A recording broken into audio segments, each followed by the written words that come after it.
बच्चों, हम लोग पिछले क्लास में रेसिप्रोसिटी थ्योरम का थोड़ा सा आइडिया लिया था। ये जो रेसिप्रोसिटी थ्योरम है वो ये है कि मान लिया जाए कि ये आपका सोलेनॉइड है जिसका नंबर ऑफ टर्न्स N1 है, area of cross section A है, लेंथ इसका L है। और ये दूसरा सोलेनॉइड है, सेकेंड सोलेनॉइड, इसका नंबर ऑफ टर्न्स N2 है, लेंथ L है, एरिया A है। तो मैंने आपको पिछले क्लास में और पिछले लेक्चर में बताया था कि L12 inductance of 1, this is your 1 and this is your 2. Inductance of 1 with respect to 2 is equal to inductance of 2 with respect to 1. मतलब ये कि अगर आपने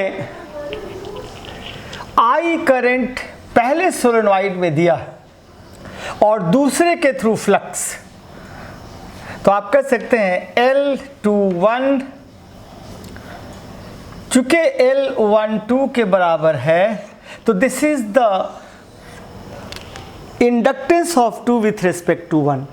तो L21 I1 is flux through second coil due to current in 1 and L12 I2 is the flux through first coil due to current in second. This is flux through first coil due to current in second. This is flux through second coil due to current in 1. अगर I1 is equal to I2 हो जाएगा तो आप लिख डालेंगे F21 is equal to F12। अगर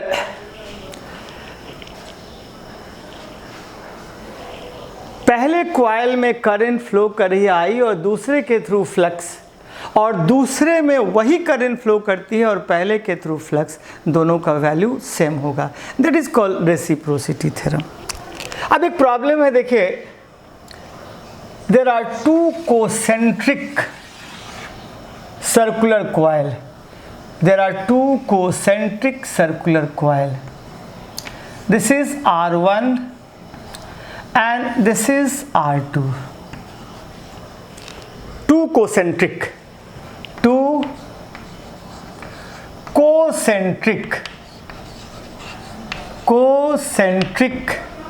circular coils of radius R1 and R2. R1 is far less than R2. The current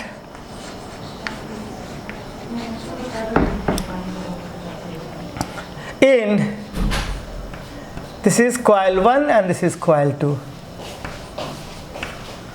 The current in coil 1 is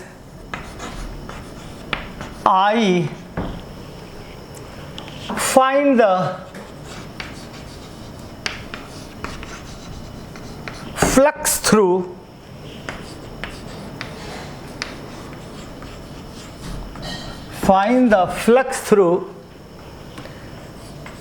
the second coil.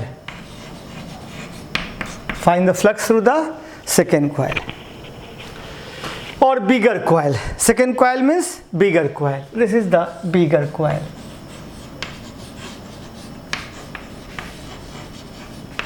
तो first hand में तो हम लोग इस प्रॉब्लम को अगर solve करना चाहते हैं तो ऐसे सॉल्व करेंगे कि इस छोटे वाले में अगर करंट फ्लो कर रही है तो यहाँ पे बी फिल का वैल्यू हो जाएगा B1 is mu not I1 और the current is I, so mu naught I divided by 2R1। तो यहाँ पे बी फिल मिल गया। एंड फ्लक्स जब निकालेंगे, flux through 2 due to current in 1, तो आप लिखेंगे mu naught I divided by 2r1 multiplied by pi r square. So this is the flux through bigger coil due to current in 1. But this is wrong. ये गलत है. ये इसलिए गलत है क्योंकि ये जो बी फील्ड है, that B field is at the centre of the smaller coil, और यहाँ पे बी फील्ड के बारे में कोई आइडिया नहीं है. यहाँ बी फील्ड कुछ नहीं है, तो इस एरिया से कैसे मल्टीप्लाई कर सकते हैं? सो this problem can not be solve. कि अगर आपके छोटे वाले कॉइल में करंट है और बड़े के थ्रू फ्लक्स निकाल रहे हैं, तो ये प्रॉब्लम आप सॉल्व नहीं कर सकते हैं, बिकॉज यहाँ का बी फील्ड आपको पता ही नहीं है. अब अगर हमने इस करंट को बड़े वाले में भेज दिया, हम अब निकाल रहे हैं flux through a smaller coil due to current in the bigger, और the same current in the bigger. इस करंट को मैंने यहाँ शिफ्ट कर दिया, तो अब आपका इस बड़े वाले में अगर आई करंट है तो इसके सेंटर पे बी फील्ड का वैल्यू होगा mu naught I divided by 2r2. और ये जो आपका लूप है, ये एक पॉइंट लूप की तरह बिहेव कर सकता है, बिकॉज ये जो कंडीशन है R1 is far far less than R2, तो ये एक पॉइंट लूप की तरह अगर बिहेव करेगा, तो जो बी फील्ड इसके सेंटर पे है, throughout the smaller loop B field का वैल्यू वही माना जा सकता है. So the B field is uniform throughout the loop. अब तब mu naught I2 R2 multiplied by pi R1 square. This is the flux through a smaller loop due to current in बिगर.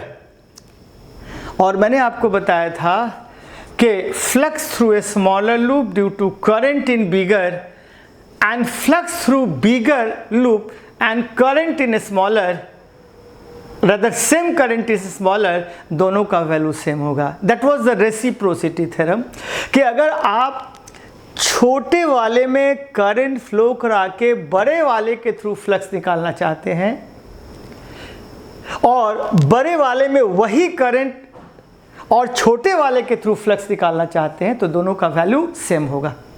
छोटे वाले में current और बड़े के through flux ये निकाल ही नहीं सकते, क्योंकि यहाँ बी फील्ड इतने ही दूर में कॉन्फाइंड है. लेकिन बड़े में करंट अगर देंगे तो यहाँ पे बी फील्ड है, और इस बी फील्ड को थ्रू आउट हम कांस्टेंट मान सकते हैं, यूनिफॉर्म मान सकते हैं.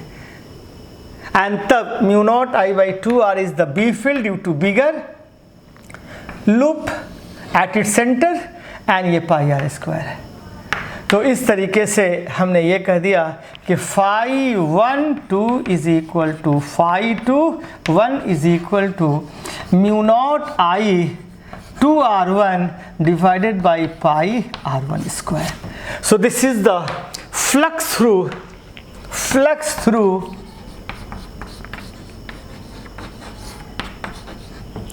ए smaller loop due to I current in the bigger loop.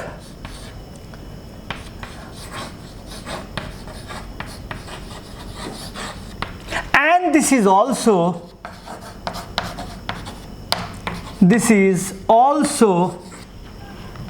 the flux through bigger loop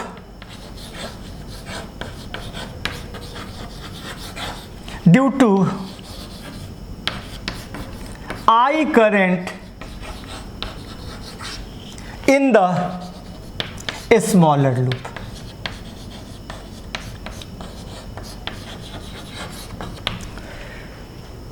In the similar fashion, ठीक इसी तरीके से हम लोग एक और प्रॉब्लम सॉल्व कर सकते हैं.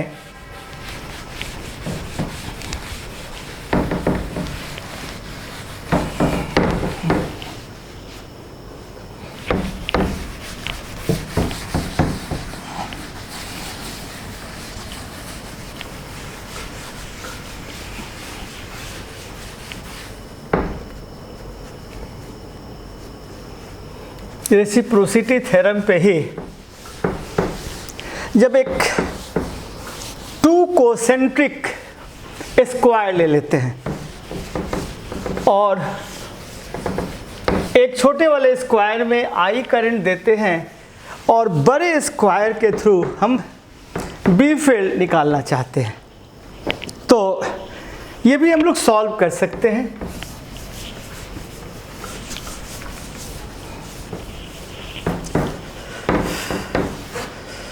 सपोज आपका ये प्रॉब्लम है,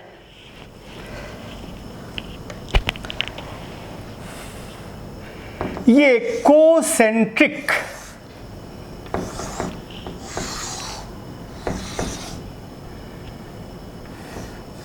दो सर्कुलर, ये सर्कुलर नहीं स्क्वायर लूप है, ये स्मॉल एल है और ये आपका कैपिटल एल है, दोनों कोसेंट्रिक हैं।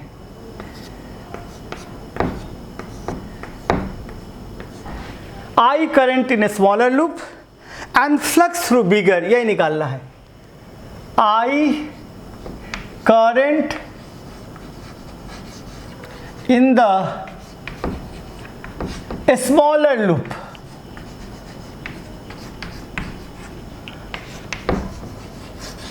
and flux through bigger,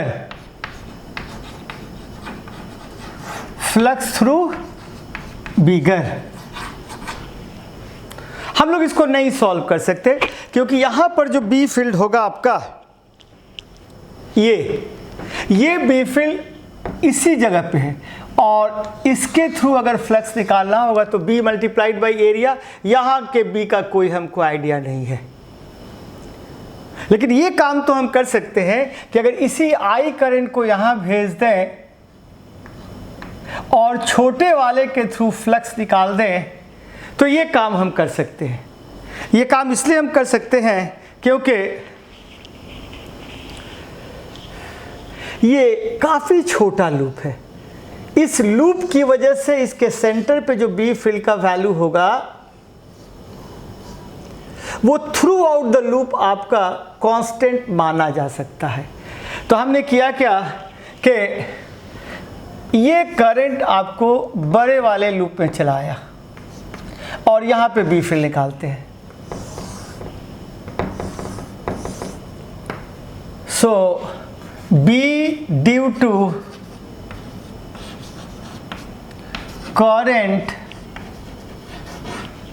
in the bigger loop, in the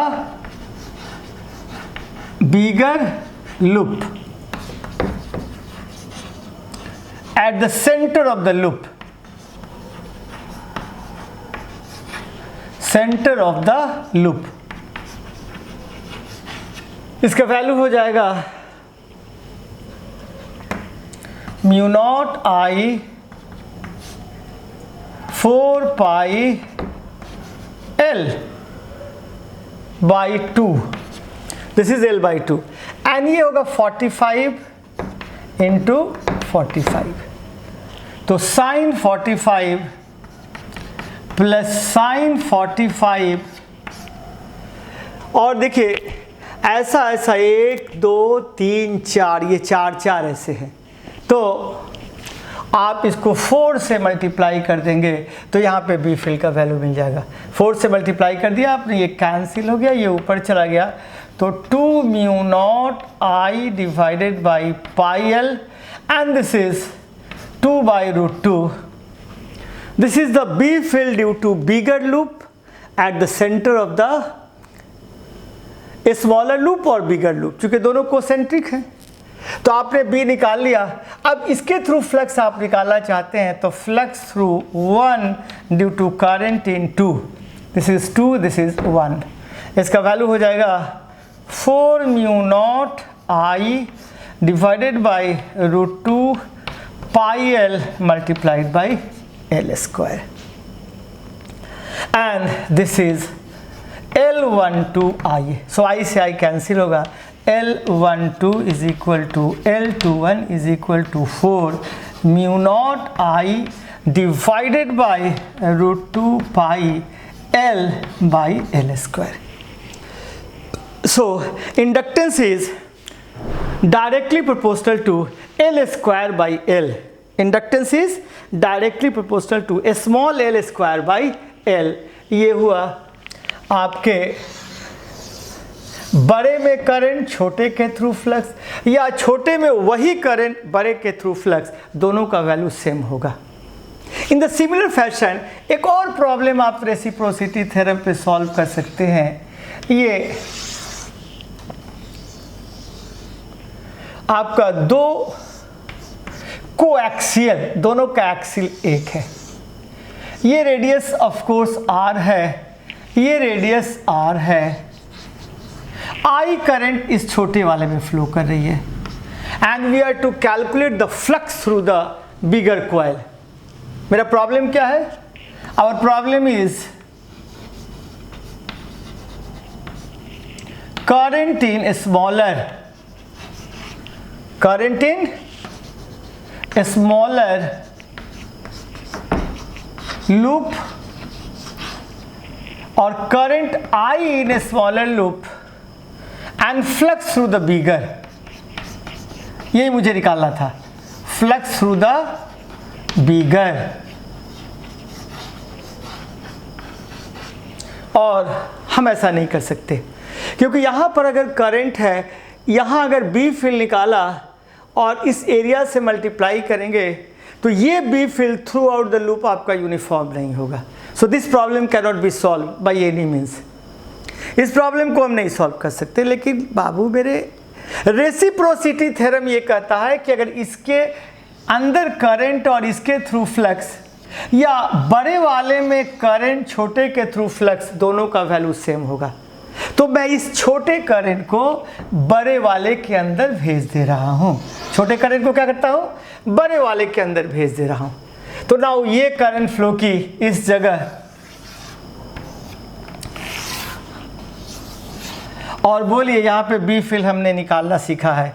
यहाँ पे बी फील्ड का वैल्यू होता है mu naught I 4 pi, this is R square plus X square 3/2 2 pi small R square, no 2 pi R square, ये लो। तो mu naught I 2 pi R square 4 pi R square X square 3/2, this is the B field due to current I in the bigger loop at the centre of the smaller loop.